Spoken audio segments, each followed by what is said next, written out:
kung ilang taon ho ako. Tapos, hindi sila nagkaroon ng pagkakataon talaga na magkahiwalay. They were never separated. They Maybe were on, for a on time. trips, Yeah, on yeah. trips, di ba? Oh. Pero paano siya?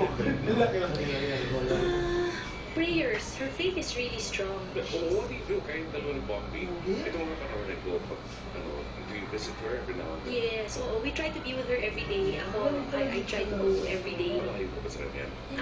Hindi naman ho ganun kalayo, pero hindi rin ganun kalapit. So, like tonight, we're going to see her kasi my dad's ashes are still there for his 40th day. So, and we were always in touch. I think, it's normal to be more in touch now than before, no? Kasi we're trying to really be there for one another as much as we can. Mas kailangan ni Mom. Yes, yes.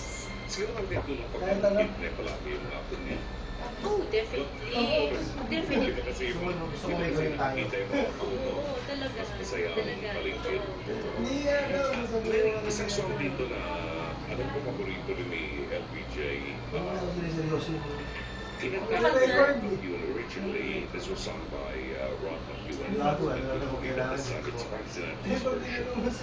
Ito ba gusto buhay ni LBJ? Actually, kanta nila yan ni Bombi. Ay, pinagdagan sila Silang magkabang.